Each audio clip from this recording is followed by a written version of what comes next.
We focus on history, culture, religion, art, social, and philosophy of Nusantara. Here, in the presence of Nusantara, we were made to be forgotten about the goodness of ourselves. Because negativity seems to be more interesting for us.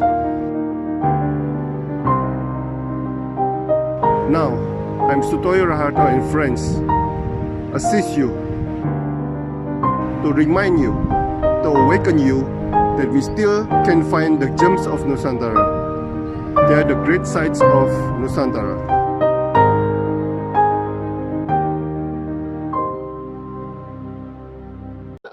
Kita ada part 2. Part 2 adalah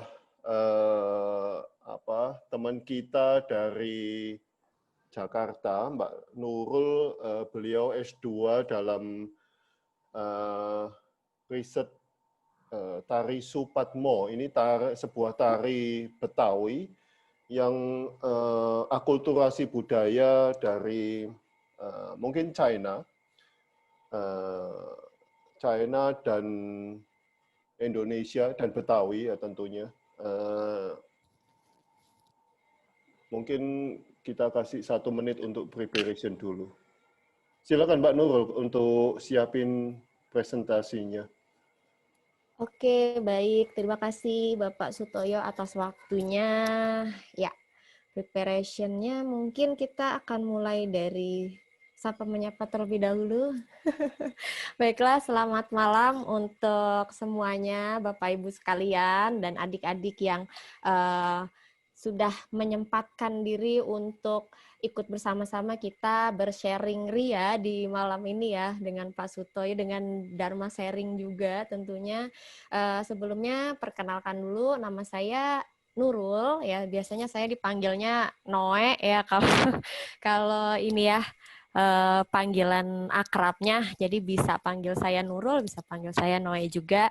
Di sini saya mohon izin juga untuk guru-guru saya juga dan para pendahulu saya yang sudah sebelumnya pernah meneliti tentang Supatmo, mungkin lebih familiarnya cokek ya. Nah, ini saya mohon izin juga, ini secara ringkas dan padat saja, mungkin nanti sambil bergulir dengan pertanyaan. Baik, izinkan saya untuk melakukan share screen terlebih dahulu untuk ini, PPT-nya terlebih dahulu. Oke, baik. Untuk Dharma Sharing sesi ini, saya coba angkat kembali tesis saya yang lalu itu di tahun 2018 yang saya mulai dari tahun 2016. Dari sebenarnya kalau fokusnya di 2016, tapi penggalian permasalahannya seiring berjalannya waktu. Jadi judul ini lahir awalnya saya waktu berkuliah di S1 jurusan Pendidikan Seni Tari di Universitas Negeri Jakarta. Saya dibimbing oleh seorang seniman yang luar biasa. Kita suka sebutnya Abang Entong. Beliau dengan nama Entong Sukirman Kisam, yaitu generasi ketiga dari seniman Betawi, khususnya topeng. Di sini anak dari Bapak Kisam, kemudian cucu dari Kong Ji-un. Nah, mungkin namanya sudah diabadikan juga untuk Kong Ji-un di salah satu nama jalan di sekitar ini ya, Kemayoran sana ya. Nah, kemudian dari sana saya mendapati suatu yang menarik dalam hal khususnya Betawi, karena ya mungkin karena saya lahir di Jakarta, saya tinggal di daerah pinggir kota Jakarta. Di sini saya jadi lebih ingin tahu tentang Betawi itu sendiri. Dalam ranah tari, ternyata beliau mengatakan bahwa kita perlu mengetahui bahwa tari itu di Betawi ada 2 yang dikembangkan. Yang pertama topeng, yang kedua cokek. Nah, saya lebih tertarik untuk kedua-duanya, namun saya tergelitik oleh cokek itu sendiri. Karena pada bentuknya itu sendiri yang saya kenal waktu itu adalah sirih kuning. Ya mungkin sekarang sering sekali lagunya diperdengarkan di mana-mana ya, di YouTube, sampai dengan ini juga pengiring lagu ondel-ondel pun sirih kuning selalu, terereta terus begitu. Nah, saya jadi penasaran, bilangnya cokek, tapi lagunya di mana-mana sirih kuning nih, sirih kuning apa cokek sih gitu. Jadi saya sendiri tergelitik ke sana sebenarnya, tapi karena memang pada saat itu mengikuti pembelajaran khususnya pelatihan waktu itu tari Nyai Kembang, kemudian tari Lenggang Nyai. Nah, kemudian diperkenalkan juga tari Siu Patmo ini. Nah, saya penasaran sebenarnya dengan judul tarinya itu sendiri. Siu Patmo itu Cina kah atau Betawi atau apa gitu. Saya sendiri penasaran. Namun beliau ketika itu menjabarkan dengan sangat umum ya, karena memang kalau berbicara Betawi pasti ujung-ujungnya bicara Jayakarta lagi, Batavia, kemudian sampai dengan VOC-VOC-nya. Dan detik itu pemikiran saya belum nyampe ke sana gitu. Jadi untuk itu saya lebih menyimpan dulu gitu, sampai akhirnya pada saat pembuatan karya, saya coba untuk menggarap kembali dengan based on tari cokek, namun karena saya yang lebih kepo ya, bahasa kekiniannya kepo ya Pak. Ini di tari Syupatmo, jadi saya ini ya, meminta bimbingan dari beliau ini. Nah, saya membuat karya dengan judul Kelenteng Ancol waktu itu, karena maksudnya biar dekat gitu, maksudnya biar dekat dengan ini gitu. Kelenteng Ancol saat itu lebih ke penggambaran dari terjadinya Kelenteng Ancol. Di situ saya temui memang untuk referensi berupa tertulis itu sangat minim sekali, khususnya untuk cokek. Saya pikir ini banyak loh buku-buku dinas kebudayaan Betawi di Jakarta gitu, tapi ketika saya buka part cokek itu kenapa sedikit sekali tulisannya. Jadi karena hubungannya dengan karya, jadi harus dipertanggungjawabkan ya. Saya kiblatnya ke Pak Entongnya dulu. Dengan harapan kemudian mungkin bisa jadi jembatan mengetahui itu cokek sebenarnya apa sih gitu. Nah, dari situ saya lanjutkan keingintahuan saya ini di S2 untuk peminatan tetap di tari. Begitu masuk pun saya sudah memang meniatkan untuk berbicara soal cokek ini, tapi untuk arahnya kemana waktu itu masih mencari-cari. Observasi demi observasi saya lakukan. Ternyata saya lihat di sini banyak fenomenanya. Nah, dari observasi awal itu saya lihat nih dari panoma yang ada itu hal yang menampak itu tari Siu Patmo Karyantong Kisam ini ternyata dinilai unik bagi saya sendiri dan ternyata diangkat kembali itu pada telisik tari topeng dan cokek di tim Jakarta Pusat waktu itu 9 Desember 2014 dan ternyata prestasinya luar biasa. Ada 10 kategori juara diborong semua oleh beliau ini. Nah, itu saya makin penasaran lebih lanjut. Ada apa ini di Siu Patmo ini gitu. Nah, ternyata untuk mengetahui itu perlu lebih lanjut dari latar belakangnya saya coba dekati di masyarakat Betawi itu ternyata kalau tanya-tanya iseng random gitu untuk teman-teman semua yang ada di sini kalau ditanya cokek tuh apa sih gitu loh, itu mereka bilangnya cokek tuh nggak bagus lah, rata-rata gitu. Saya coba random gitu. Itu dinilai negatif oleh sebagian besar masyarakat, tidak semua, tapi sebagian besar bilangnya, udahlah nggak usah ditanya lagi itu mah, nggak tahu apa gitu. Pokoknya cokek ya kalau mau tahu ya sirih kuning itu gitu. Nah itu cenderung lebih mengenal tari cokek itu bentuknya sirih kuning gitu. Sampai ketika ada momen ini juga ya, seminar juga, judulnya itu tentang cokek Banten gitu, dan ada workshopnya. Saya kejar ke sana, ya bentuknya sirih kuning lagi gitu. Lah ini kenapa gitu? Itu padahal sirih kuning tuh kayaknya ada sesuatu, ada apa? Kenapa? Sebagian besar bilangnya cokek ya sirih kuning. Tapi kalau ditanya cokek luas sekali, rumpun tari kata beliau itu. Nah, kemudian tari cokek aslinya tidak banyak diketahui oleh masyarakat Betawi sendiri. Nah, tari cokek yang dilestarikan oleh sebagian masyarakat itu banyaknya oleh keturunan Tionghoa. Itu cenderung pada fungsi hiburan saat ini. Ya banyaknya di pesta nikahan ya Pak ya. Mungkin saya pernah lihatnya, pernah menghadiri, itu pun karena teman saya lokasinya memang berdekatan dengan ini masyarakat Betawi Tionghoa di sana. Itu masih banyak yang nanggep, tapi yang nanggep ini rata-rata memang boleh dikatakan orang berduit gitu. Nggak semua bisa nanggep gitu. Kalau ada cokeknya, wah udah pasti kaya banget gitu. Nah, terus saya fokuskan kembali ke penelitian saya. Akhirnya saya dapat nih ada 3 pertanyaan gitu loh. Itu fenomenanya berkembang pertunjukan tari cokek menjadi ilmu pengetahuan tuh gimana, terus rekonstruksi bentuk dan strukturnya seperti apa. Akhirnya peran tari Siu Patmo karya Pak Entong ini di kebudayaan Betawi mutakhir kekinian itu bagaimana gitu, sehingga dia sampai pada masa itu betul-betul ya anggaplah primadonanya gitu. Primadonanya sampai diangkat pemenang ya, 10 kategori kan. Wow, amazing sekali menurut saya itu.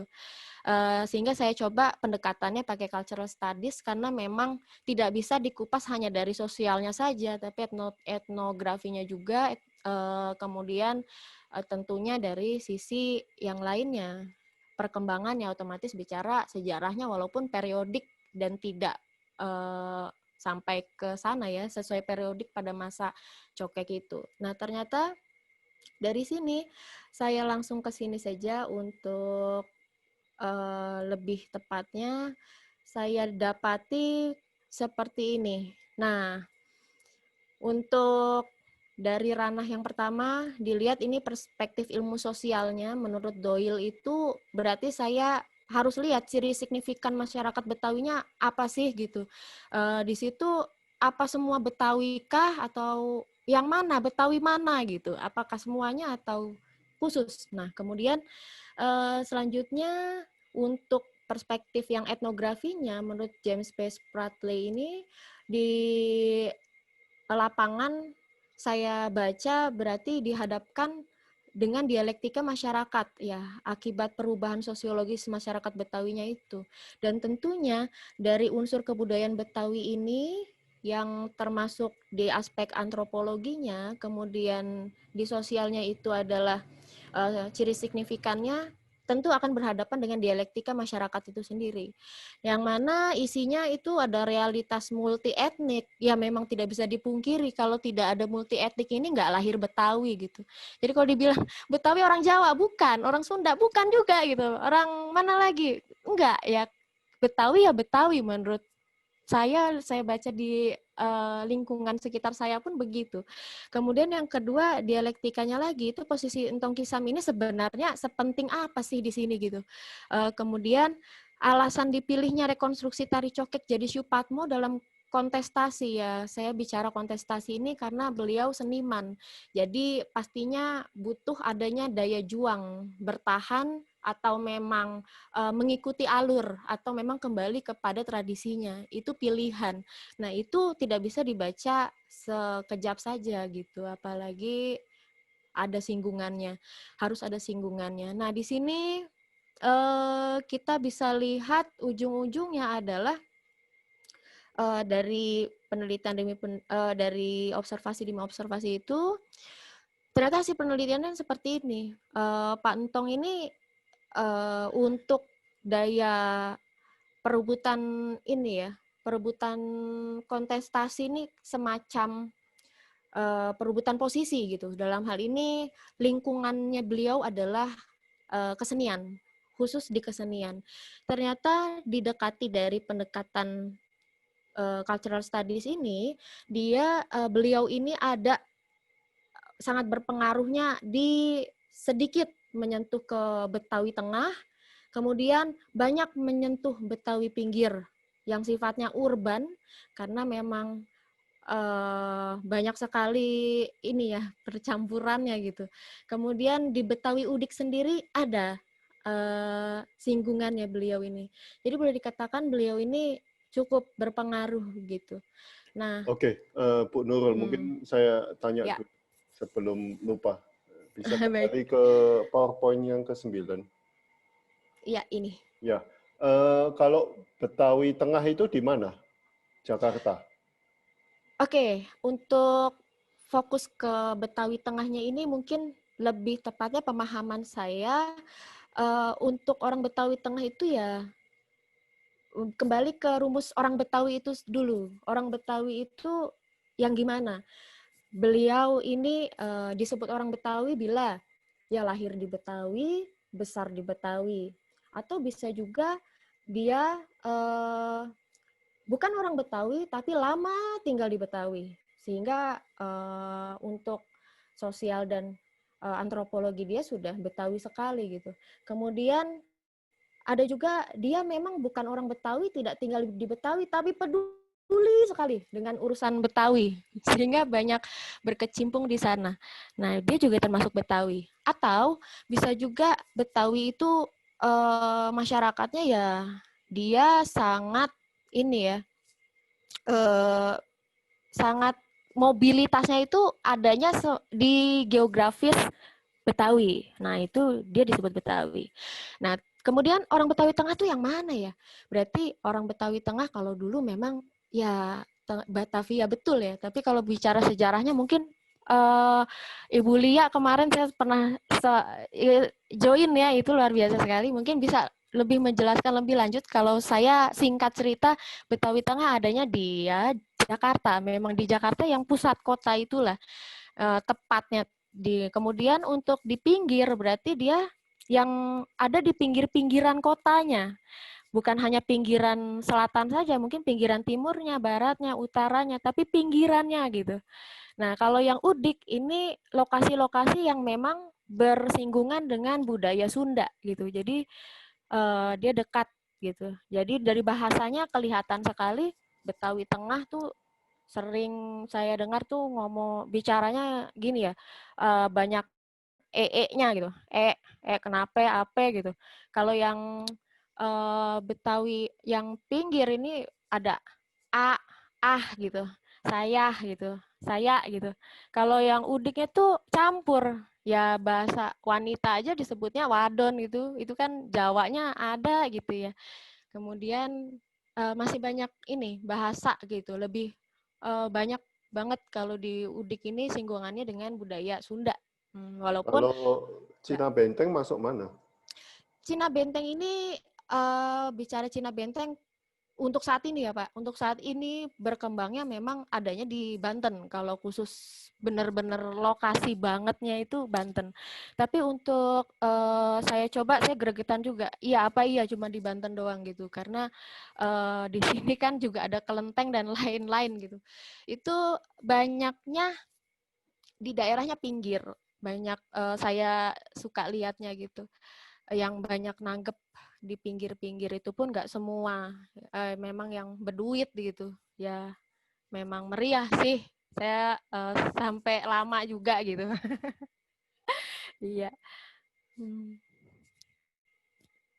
Mungkin itu ya Pak kalau Betawinya ini masih banyak sekali sih ini singgungannya dengan Sunda, kemudian Betawi pinggir yang primordial, pinggir juga banyak, ada yang urban memang sudah mungkin kekinian gitu ya, atau Betawi pinggir ya memang konteks Betawi pinggir itu sendiri. Kalau yang primordial ya memang dia tidak mau terpengaruh dengan modernisasi yang ada. Maksudnya bukan berarti dia kampungan ya, tapi ciri-ciri kalau kita bilangnya Betawi banget dah gitu. Nah, itu ada juga. Ini Pak Suyena tanya, Cina Benteng di daerah mau?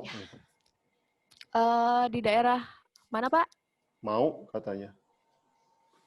Oke, kalau Cina Bentengnya mungkin Tangerang, saya tahunya Tangerang daerahnya sih. ya Tangerang, Oh, Tangerang Selatan itu. Lebih oke. tepatnya Pak. Kalau daerahnya itu Teluk Gong ya, banyak juga di sana. Oke, untuk silakan lanjut. cokeknya sendiri. Ada rumah kawin gitu di sana. Iya. Oke, silakan lanjut. Ya, terima kasih. Saya lanjutkan. Sehingga untuk hasil penelitiannya ini, beliau, Entong Sukirman Kisam beserta Siu Patmo-nya, ini saya bicaranya konteks Siu Patmo beliaunya ini, ternyata posisinya ada di posisi 3. Posisi 3 ini maksudnya apa? Yang satu itu erat budaya tradisinya, ternyata tidak juga. Maksudnya beliau ini ada tindakan agen. Beliau ini sebagai agen, kemudian Siu Patmo-nya ini sebagai alat yang dijadikan oleh beliau untuk dikreatifkan, diinovatifkan, kemudian untuk suatu kebutuhan tertentu. Kebutuhannya apa sih? Nah, ini yang saya kulik.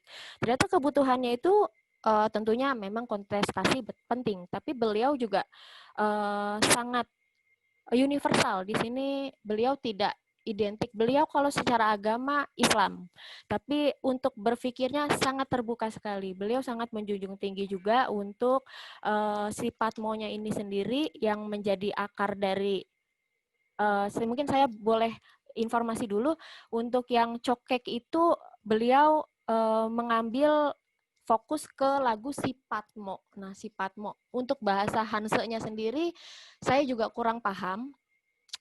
Tapi di sini kurang pahamnya ini karena mau nanyanya juga bingung karena kadang-kadang Betawi ini orangnya ogah ribet gitu. Cionkek aja mereka nyebutnya cokek. Bisa jadi si Patmo ini sebenarnya lain gitu nyebutnya gitu. Jadi saya tidak berani untuk ini loh artinya betul-betul. Jadi ini saya lingkarkan untuk di Siu Patmo-nya sendiri. Beliau ambil based on-nya itu lagu si Patmo dengan nyawanya, jiwanya, dan filosofis dari cokek, kemudian diperkenalkan kembali ke masyarakat supaya tidak lupa, maksudnya gitu, supaya tidak lupa ini loh ada oke, bentuknya sudah berbentuk sirih kuning cokek itu yang dikenal, yang famous gitu sampai ke anak SMA, SMP bahkan kalau saya kasih tugas ke anak-anak tuh. Kalau SMA-nya saya kasih tugas, ya coba tari cokek, ya yang sirih kuning Bu, pasti gitu. Taunya gitu. Nah itu beliau coba dikreatifkan kembali bentuknya tuh tidak mengulang bentuk lama, tapi memperkaya menjadi bentuk baru, tapi orangnya ngerasanya ini Cina banget gitu. Nah beliau coba itu dan dia adanya di posisi 3, jadi beliau tidak tutup mata akan budaya baru, tapi berhadapan.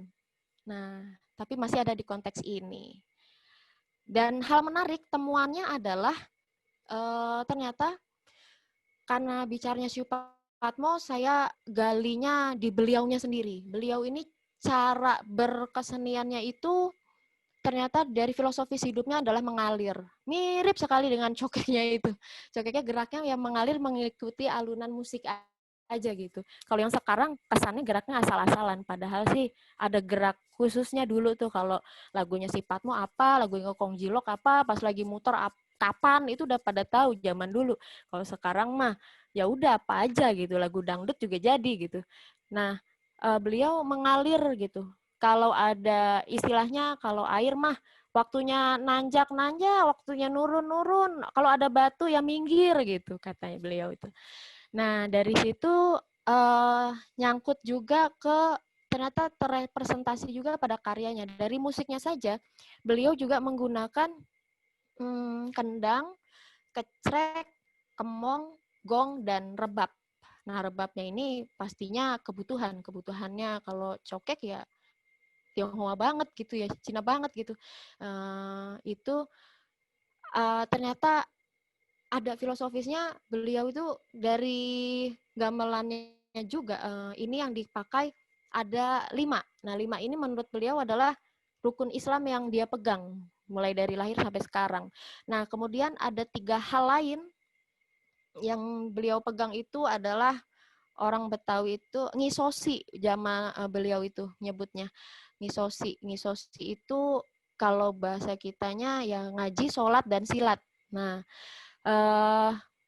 terkait juga oleh Bapak Abdul Khair dalam bukunya itu pas memang Betawi bicara Betawi masyarakatnya boleh dikatakan dapat ngaji, dapat bela diri, dapat pergi haji. Nah, di sini intinya dari keyakinannya beliau itu egaliter, walaupun ada dari lingkungan yang plural. Dapat ngaji, dapat bela diri, dapat pergi haji, ujung-ujungnya selamat. Nah, itu berdasarkan keyakinannya. Nah, kemudian dari sini dihadapkan di temuan penelitiannya itu bukan berarti ngaji tok gitu. Ini hanya istilahnya karena beliau ini emang Islam ya, jadi gitu. Ternyata setelah dirunut, ngaji ini maksudnya ya rajin, gigih, pantang menyerah, jujur, percaya diri, peduli, bertanggung jawab. Ternyata penuh sekali gitu. Nah, ini di beliaunya sendiri. Kemudian dapat bela diri, ya cerdas menghadapi masalah, kemudian kalau benar ya nggak usah takut gitu. Ya bentuknya di pencaksilatnya sendiri. Kemudian pergi haji, ya kita harus rajin sampai kerja keras gitu ya biar bisa pergi haji ya, sebenarnya bisa bijaksana terus contoh teladan gitu. Kerja kerasnya dia khususnya bagaimana menghidupi dirinya, keluarga, itu ada di sini semua. Ujungnya keselamatan. Kemudian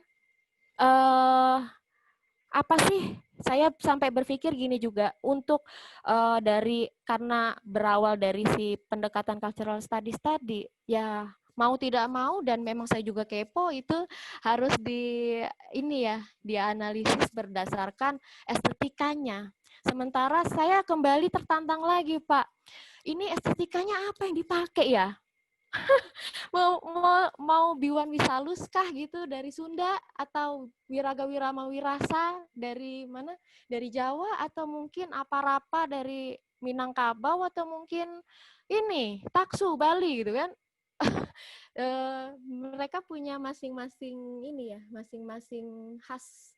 Ini nggak bisa gitu. Ini harus saya harus nemu formasinya, formulanya ini untuk ini. Oke, paling dekatnya dengan dari culturalnya itu dengan Sunda. Oke, saya adaptasi dari Sundanya.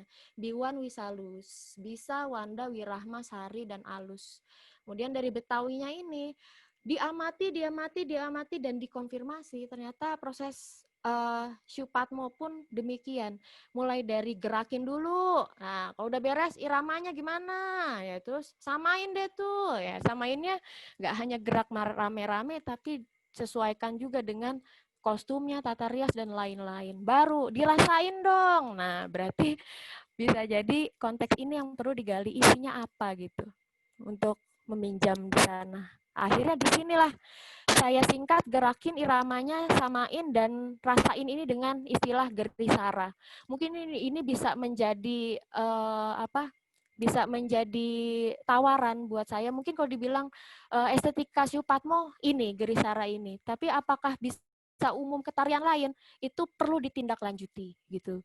Ini mungkin boleh jadi, bisa jadi cikal bakal jadi Betawi punya estetika sendiri. Selayaknya cokek itu sendiri, dia asimilasi, mungkin lebih tepatnya asimilasi. Karena udah kawin banget, udah nggak bisa dilihat mana Cinanya, mana Jawanya, udah nggak bisa. Ya udah Betawi banget itu, dari Betawi itu sendiri, Betawi pinggir. Nah, kemudian udah kawin banget, asimilasi banget, jadi rasa-rasanya dari estetikanya pun harus dicari sebenarnya gitu. Dari gerak tubuh penari dan sampai ke atas ini ujung-ujungnya adalah tingkatan kemampuan penari. Tingkatannya mulai dari yang pemula, ini ya pemula banget ini gerakin, terus iramanya ya dia udah bisa mulai memasukkan ke gerak ke iramanya, ada dinamika, aksen, harmonisasi, tempo yang mencolok di sana. Kemudian samain ya, di sini samain tekstual seninya ya, dari tema, karakter, gaya, bentuk, makna. Kemudian dirasain penghayatannya, dia harus yakin, lancar, luas, ekspresif, karisma. Mungkin ini bisa jadi patokan buat mempermudah garapan. Saya jajal lagi, Pak. Saya bikin coba gitu dari Gerisara ini. Nah, saya buat judulnya pun Gerisara. Mungkin itu masih dalam proses.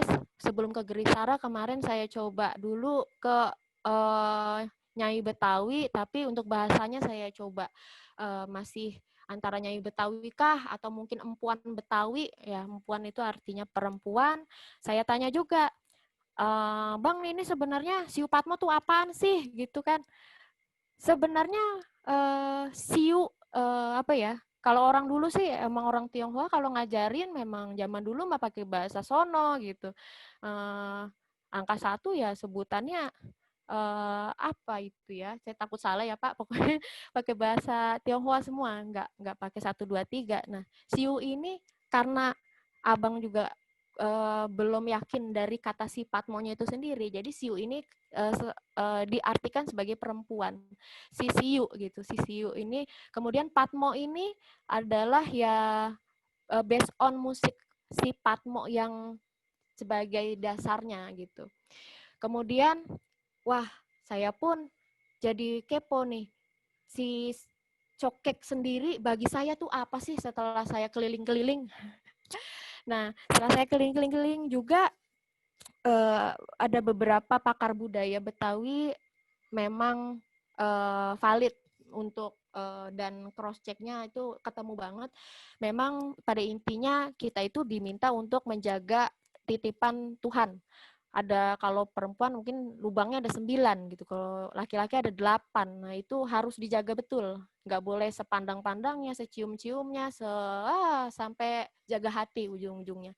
Nah jadi tidak heran kalau pada perkembangannya dulu cokek itu adanya sebelum upacara-upacara kelenteng cokek dulu gitu. Nah terus ternyata masih berkembang juga di Cina Benteng sana. Tapi yang berkembang ini geraknya adalah yang sudah dikulik, kita bahasanya dikulik ya, itu diingat-ingat lagi gitu sama Ibu Kartini Kisam, kebetulan kakak dari beliau. Nah kemudian direpresentasikan lagi supaya anak milenial mungkin, kalau saya mungkin milenial belum ya, milenial itu zaman saya SD mungkin. Nah itu bisa tetap suka gitu dan ternyata berhasil gitu di Bapak Entong ini. Saya suka banget gitu. Nah itu tugas beliau merekonstruksi gitu. Kemudian nilai-nilainya tapi tetap dari jaga mata, jaga hidung, jaga mulut, jaga tangan, jaga hati, itu jaga kemaluan, depan belakang itu harus ada gitu, tetap lekat banget di sana. Sehingga secara singkat perkembangan cokek itu mulai dari kebutuhan ritual, kemudian berkembang jadi hiburan yang akhirnya pada saat itu ada konteks interaksi antara si penarinya dengan para pengibing gitu.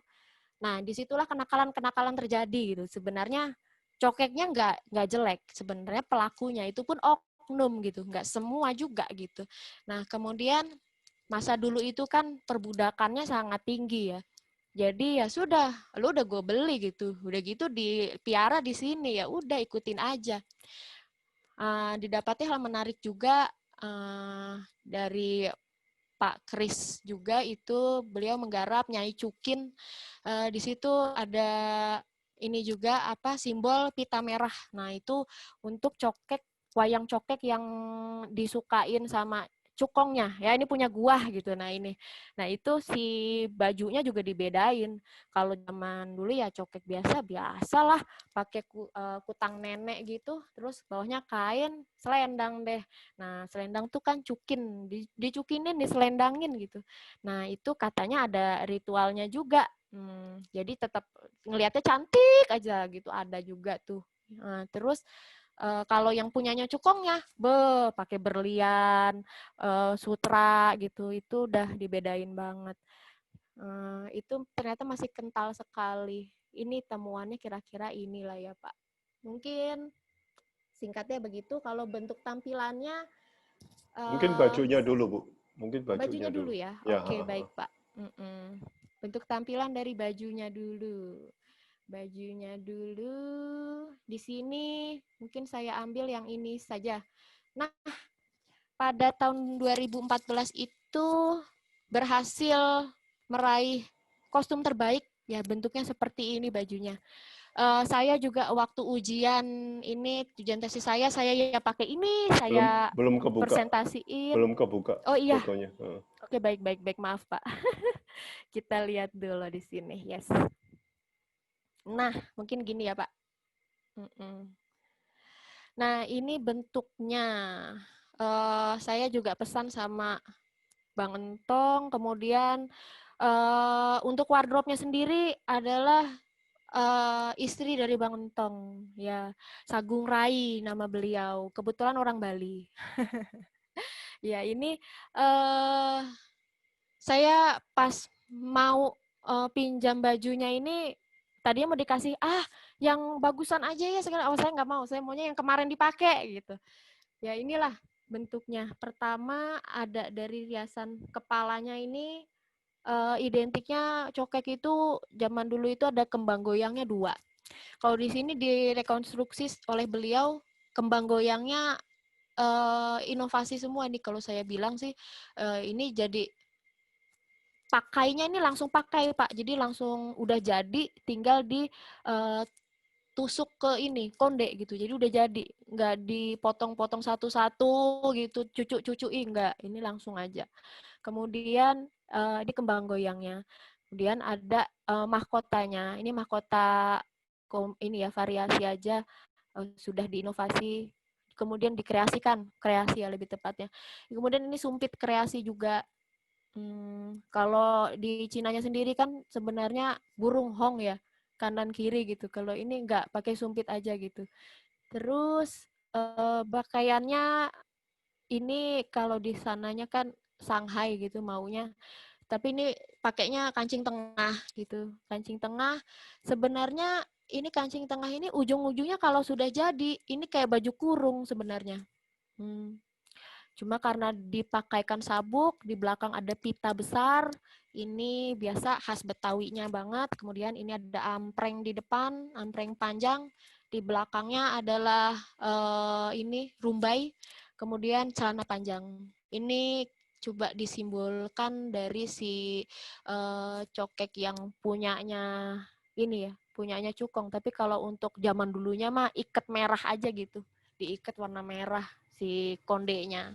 Terus ada emasnya banyak. Itu bajunya. Kurang lebih seperti itu. Hmm.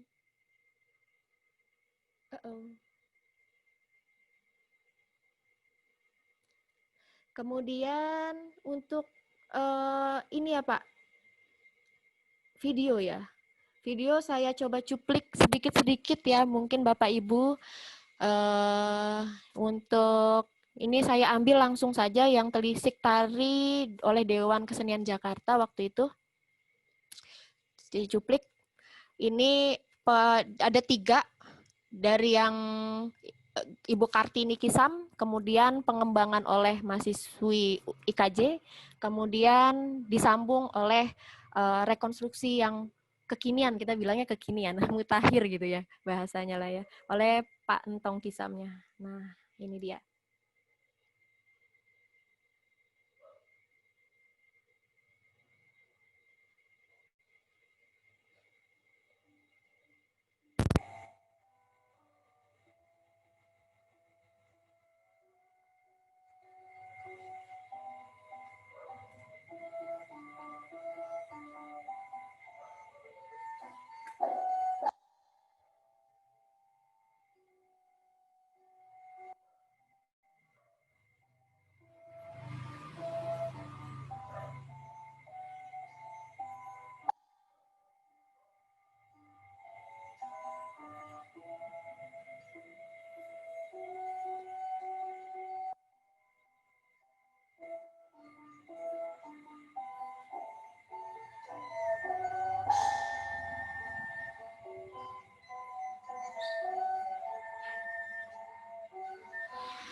Oke, ini pose gerak yang pertama ini masih jalan lenggang, itu jalan lurus, maksudnya ya jadi orang yang benar gitu.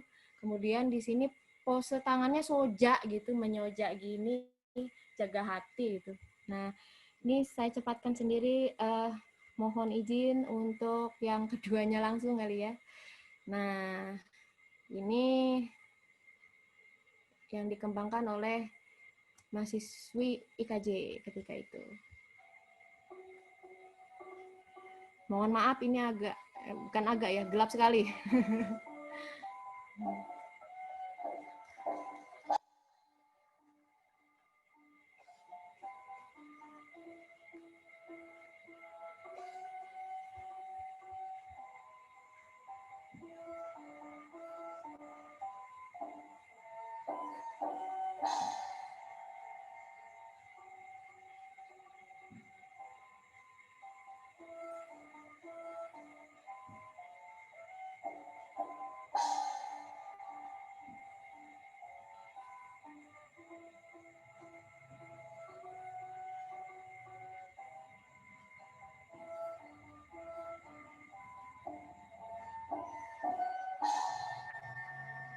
Iya.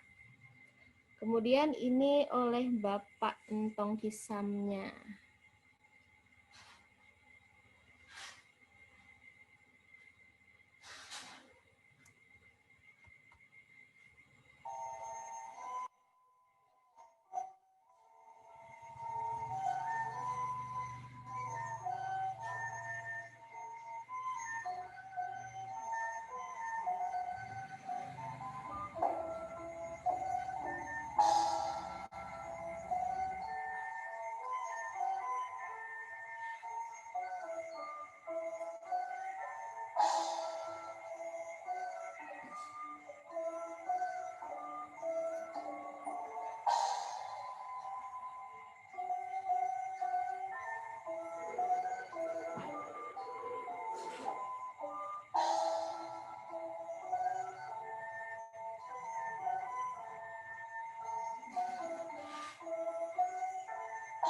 Iya, itu sedikit pengembangan dari pose yang awal sederhana sekali, dikembangkan sedikit, dan ini inovasi rekonstruksi beliau yang mencoba untuk membuat, memperkaya gaya cokek khususnya tari Siupatmo di Siupatmonya beliau ini supaya lebih kaya gitu. Oh iya, saya hampir lupa tadi untuk pengertian cokeknya sendiri. Akhirnya pada akhirnya saya memberanikan untuk mencari atau menentukan sikap dari saya sendiri sebagai peneliti. Sebenarnya cokek itu adalah ya cokek itu sendiri gitu. Karena cokek yang A dengan cokek yang B itu nggak bisa disamain, pasti beda-beda. Kalau ditanya cokek itu apa? Ya itu sendiri. Karena saya sendiri untuk pada saat menggerakkannya pun, kalau kita nggak ngikutin iramanya lain, ya kita akan jadi lain. Geraknya suruh sama lagi kayak gitu, pasti nggak gitu, pasti nggak juga. Nah, namun memang perlu untuk penguatan. Saya coba untuk menanyakan secara random.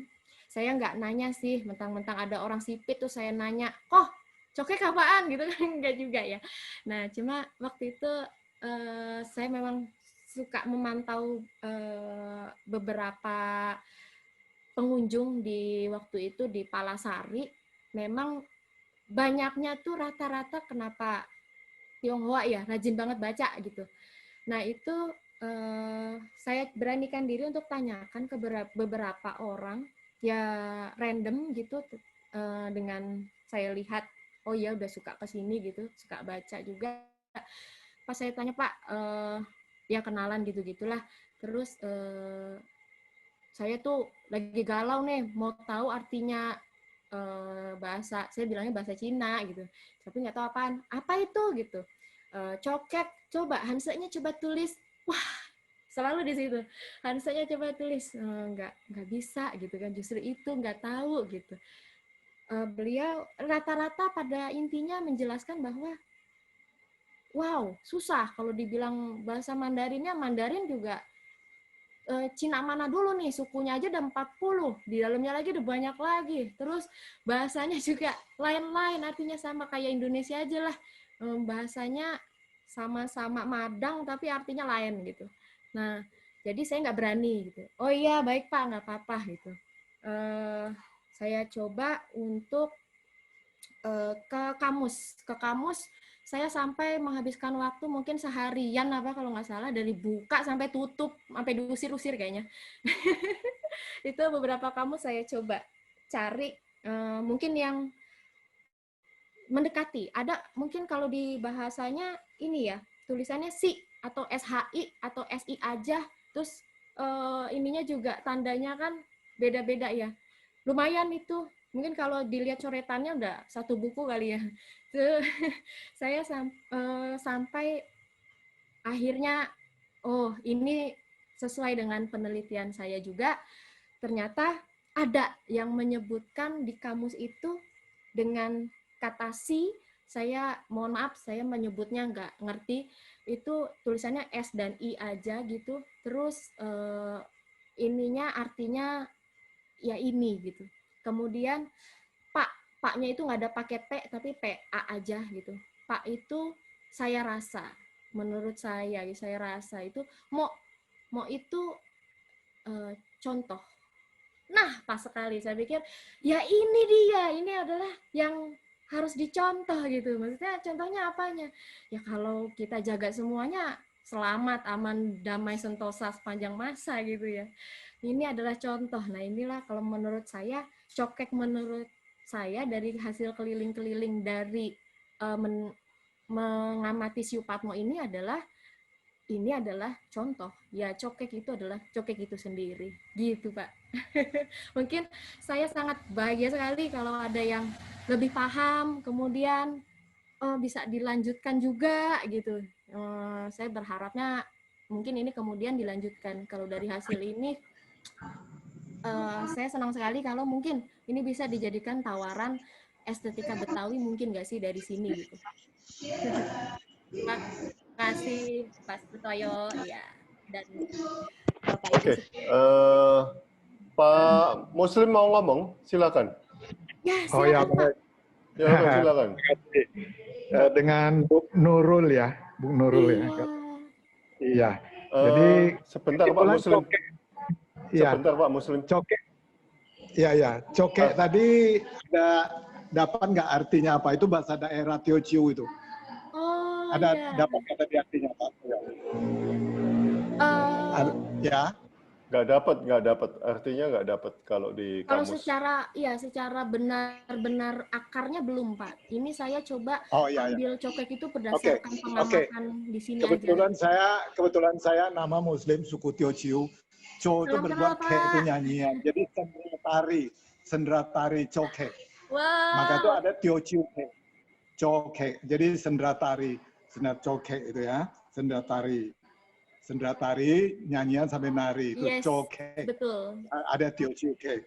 Seperti bilang petohi itu petohi itu tarian, petohi jadinya tarian petohi. Ya, pe itu adalah kulit, to itu hi. Jadi adalah wayang kulit. Yes, bayangan. Betul, wayang. Ya, wayang. Nah, itu. Jadi itu adalah bahasa daerah Teochew. Jadi orang suku Tionghoa ada 56 suku gitu, Betoi. Nah, jadi kebetulan saya tahu, saya barusan masuk monitor, itulah coba masukkan, nanti Nurul bisa bagaimana dikombin sama Pak Sutoyo, bagaimana. Kebetulan aja ini, saya juga hobi di situ. Jadi ya, Petoi bisa terjawab, itu bisa terjawab sudahnya. Petoi itu adalah Petoi, ada P itu adalah kulit itu, ya kulit, jadi wayang kulit. Cokek itu bahasanya tekanan suaranya yang agak beda. Cokek rendah dia. Cokek. Cokek. Ada tadi sering bilang dengar kepo. Kepo itu itu bahasa Teochew juga, rumah, po itu nenek. Jadi nenek yang bawel ngomong-ngomong, memberi nasihat, kepo itu. Jadi itulah yang jadi populer gitu. Tapi dalam arti kata positif. Tapi sekarang larinya konotasinya jadi negatif, jadinya bawel. Pengen tahu amat sih gitu, bawel banget. Nenek suka beri nasihat. Yang kebetulan saya tahu itu berapa kata tadi, jadi bahasanya aja cokek itu ya, cokek rendah dia. Sudah tuh dia oikia petohi tadi ya. Nah, sudah itu tadi apa kepo tadi. Nah, yang saya tahu lebih kurang demikian, silakan lanjut. Memang betul Pak Pak Muslim, ini yang masih belum diketahui adalah Siu Patmo ini, Pak. Siu Patmo. Oh, Siu Patmo. Ya. Siu itu adalah membina. Betul-betul. Siu itu membina. Pak Mo itu membina itu ada 8 yang sifat nggak bagus itu. Mo itu adalah seperti iblis gitu. Siu Pak Mo itu. Siu Pak Mo itu. Nah, Siu jadi membina itu adalah di tabiat di kita punya kita punya sifat itu. Kita punya sifat. Nah, jadi membina sifat. Jadi tarian sendera tari ini itu membina kehalusan, kira-kira demikian. Betul, tadi sudah saya catat, tapi lupa. Nasib Pak Soyo, ingatkan itu. Kebetulan sukunya, saya sering balik ke Teochew melihat nari-nari ini hampir sama semua. Foto gambarnya itu ada yang asal-usul menjadi suku apa tadi namanya, Cina Benteng tadi, itu ada di China itu. Itu ada sukunya tuh. Tapi nanti saya cari, kebetulan HP saya pada hang, nggak dapat gambarnya. Pakaiannya, tarian, goyangnya sama semua. Itu boleh Pak, nanti tolong di-share di grup, soalnya Bu Terima juga kasih di banyak, grup. Pak. Iya, masukan itu. Ya, jadi lebih kurang yang 4 suku kata ini tadi sudah Iya. ngerti lah, jadi nggak usah terlalu repot. Memang di kamus nggak ada itu. Kalau Iya, bahasa China sama bahasa Arab 4 nada sama. Siu, siu, siu, siu. Tapi kalau bahasa Teochew 15 tekan suaranya, nadanya. Wow. Jadi sangat repot. Iya. Ya, jadi nggak apa-apa. Ini kita saling sharing. Yang betul, seperti Melayunya, ence itu Aceh tadi. Nah, itu banyak itu. Ya, tauge itu tahu tuh kacang ge itu kecamba, tauco, tauhu. Ya, bakso, bak itu daging digisal bulat, jadi bulat-bulat jadi bakso. Banyak itu. Nggak apa-apa, silakan lanjut. Inilah kekayaan ini yang harus digali. Terima kasih Pak Stoyo sama Ibu Nurul tadi. Berarti semoga kebudayaan kita Nusantara ini bisa kita kembalikan semula dan bisa harmonis. Terima kasih, silakan lanjut. Demikian yang kebetulan saya ketahui. Terima kasih. Kalau ada salah, kurang baik, tolong diperbaiki, maaf adanya. Ya, sisi, terima kasih. Zaijian, sampai ketemu. Ya, Terima kasih kembali. Oke. Jadi udah tahu itu dari orang Teochew berarti. Oke, ya, betul sekali. Memang kalau melihat sejarahnya, memang cokek itu kesenian ya, bukan hanya tari, tapi kesenian yang memang kalau kita bahasanya wayang ya, wayang orang kalau di sinilah. Dan memang sekarang kalau dulu memang penyanyi yang bisa nari, kalau sekarang yang dikenal penarinya aja banyaknya gitu. Kalau di tari sendiri, makanya saya juga sangat tertarik sekali untuk menuliskan ini. Minimal ada catatan tertulis untuk adik-adik mungkin yang sedang garap. Ini jauh memang dari sempurna, paling tidak mengembalikan ingatan sedikit ke belakang dan mengembalikan ke base on-nya bahwa cokek itu tidak terpisah hanya tari saja, tapi memang dia itu full dari utuh, kesenian yang utuh awalnya. Namun memang perkembangannya demikian, sesuai sejarahnya dilakukan rekonstruksi seperti ini. Dan memang betul sekali seperti Pak Sutoyo sudah bilang di awal, bahwa adanya seperti ini, mungkin ini salah satu saja dari sekian banyak peristiwa budaya dan seni di Indonesia, khususnya ini yang memang tidak lepas dari adanya kekuasaan seseorang yang berkuasa dan siapa yang berkuasa saat itu. Ada diangkat kembali budaya Betawi ini, diminta untuk diteliti ketika itu Pak Ali Sadikin programnya, kemudian memang dituntut tantangan juga oleh kepada para seniman waktu itu untuk meneliti betul-betul gitu si Betawi ini punya apa aja, adanya di mana, pemetaannya.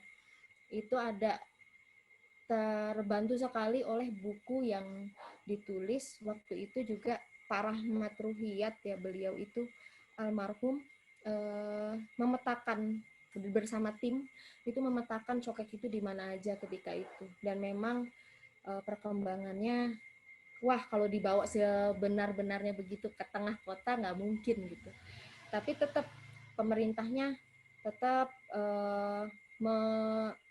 menekan, dengan kata lain maksa ya, maksudnya maksanya ini demi kebaikan biar nggak hilang ya, gimana caranya tetap diangkat tapi masyarakat nggak mikir negatif lagi. Wow, tantangan sekali itu. Akhirnya dibawa bentuknya ke tari deh gitu, dan digarapnya sirih kuning. Pertama dilempar-lemparin batu gitu, nah, awal-awalnya itu perjuangannya.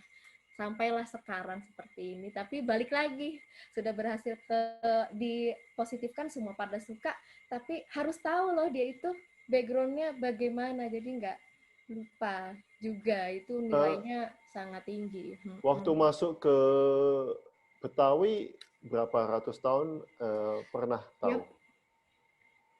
Kenapa, Pak?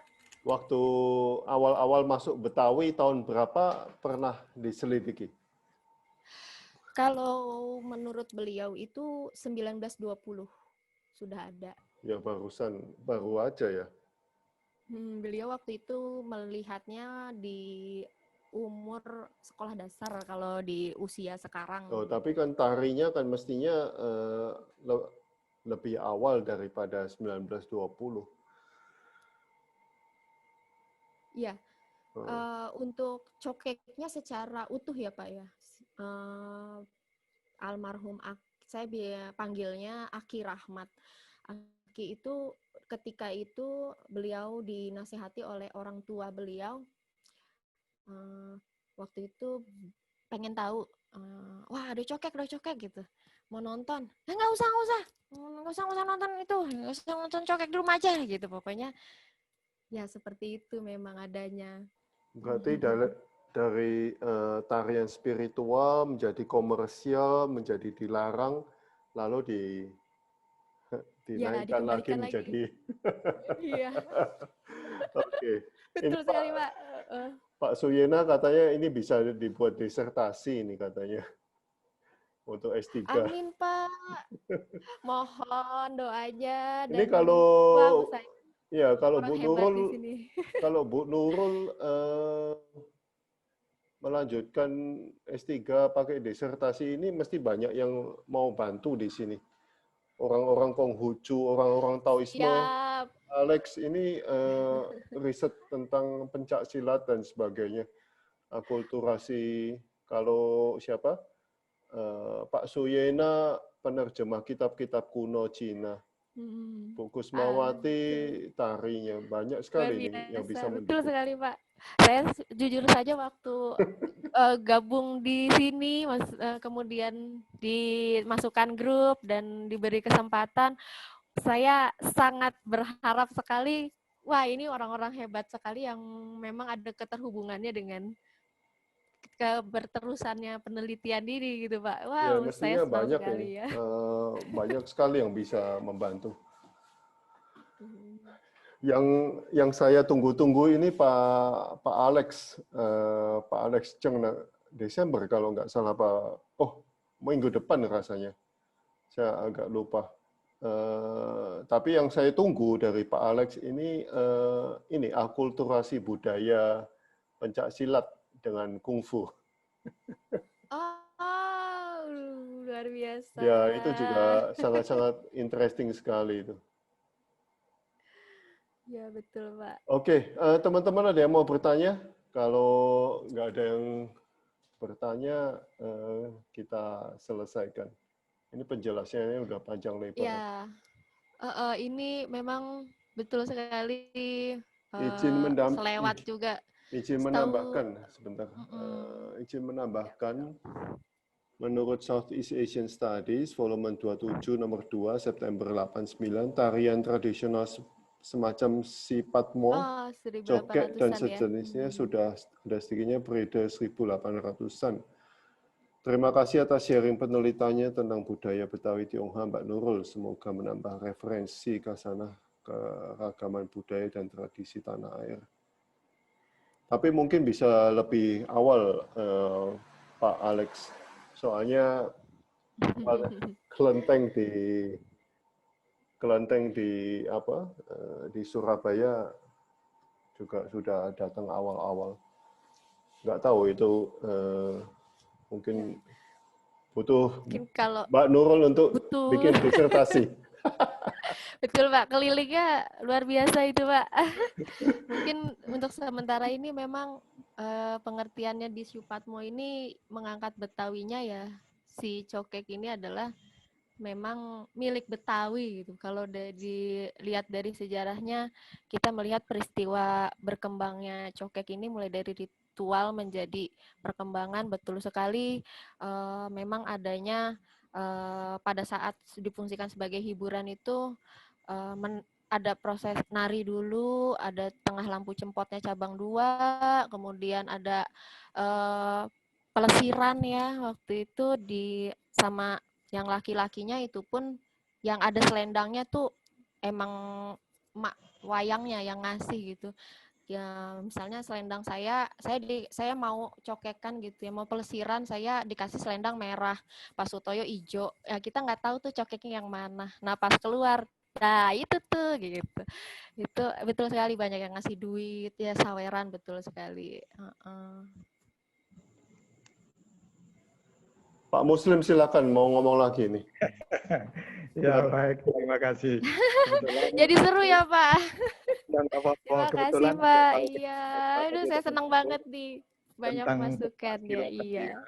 Nanti kalau ketemu kata kuntau ya, perkataan kuntau itu bahasa Teochew-nya kuntau. Kun itu ada sebuah ilmu pencak silat. Tau itu kepalan tinju itu, jadi kuntau. Ya nanti supaya nggak kebingungan ya, kuntau itu. Ya. Nah, jadi kalau jumpa nanti kungfu.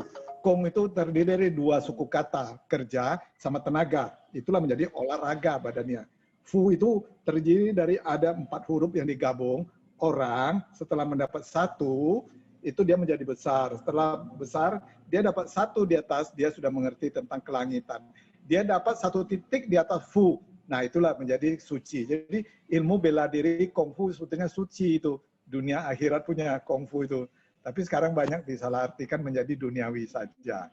Itu kungfu. Jadi dia, maka ada Fu Ce, Maha Guru. Nah, Kungfu Ce gitu, Maha Guru dia. Jadi kira-kira demikianlah. Nanti kalau ketemu kata kuntau tadi supaya jangan bingung. Itu dicari di kamus nggak ada juga itu. Nah, kun itu adalah ilmu. Tau itu ada kepalan tinju, jadi kuntau. Jadi main pukul kepalan tinju itu. Nah, jadi kungfu pun begitu, dari 2 suku kata, bekerja, olah dengan tenaga, jadi kungfu dia. Fu tadi terjadi dari 4 goresan huruf, itu menjadi 1 yaitu orang, kalau mau besar dapat 1 jadi besar dia. Dapat 1 lagi di atas, dia mengerti tentang kalau bahasa Arabnya hablus minallahnya. Minallahnya. Ke atasnya ya. Minallahnya. Nah, jadi dia dapat 1 dari hablum minallahnya itu. Nah, itulah menjadi maha guru, dia suci. Jadi dia hablum minallah, hablum minalnasnya itu. Jadi kungfu itu kira-kira begitu. Jadi kalau bahasa gampangnya itu ilmu tuh. Ya, ilmu duniawi sama akhirat, hablum minallah, hablum minalnas yang gitu. Tapi yang itu mau masuk ke agama, kalau yang biasa kita lihat itu menjadi ilmu bela diri saja. Gitu. Ya, oke, terima kasih yang bisa ditambahkan dapat supaya nggak bingung. Saya senang sama Bu Nurul untuk menganalisa ini. Karena saya sudah minta dari China itu, dia mau secara gen itu, mau dia robak secara gen DNA-nya. Saya bilang, ya secara ilmu-ilmunya, yang lain kita sudah lihat, Wali Songo, Tek Ching, seperti Banda Aceh, itu Tek Ching itu ya. Nah, sudah itu Wali Songonya, yang lain-lain sudah saya bicarakan, dia bilang, wah memang ada tercatat, dia bilang. Memang saya nggak spesialis, tapi saya senang hobi aja. Maka wah Pak, ini luar biasa sekali Pak. Waktu nulis saya hanya bisa sharing secara lisan aja. Terima kasih, silakan dilanjut. Kebetulan 2 suku kata ini aja dapat. Silakan lanjut. Terima kasih Pak Sutoyo, Bu Nurul. Terima kasih. Ini Pak Alex ngomong menurut beberapa jurnal Leiden University sedikitnya tahun 1655 Hindia Belanda sudah ada tarian tradisional sejenis, walaupun belum dikenal dengan nama Sipatmo, Kuntao, silat, kungfu, ahli bukan Pak. Terima kasih penjelasannya tentang Kuntao Pak Musliminggo. Nanti kalau mau riset tentang Sunda, kita kan juga kenal sama pihak-pihak Sunda Wiwitan yang di Ciganjur ya.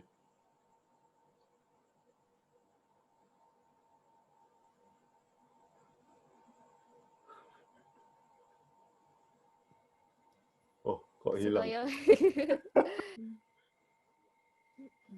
Oke. Wow, internetnya menghilang ya. Oke, sekian dulu ya Bu Nurul.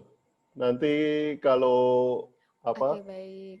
mau kenal sama orang-orang Sunda Wiwitan, saya juga kenal itu. Mestinya ada pengaruh di dalam Sunda Wiwitan juga.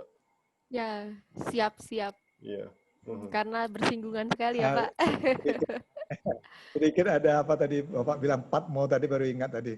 Oh, Kalau ya, Patmo yang dimaksud Bodhidharma, takmo itu.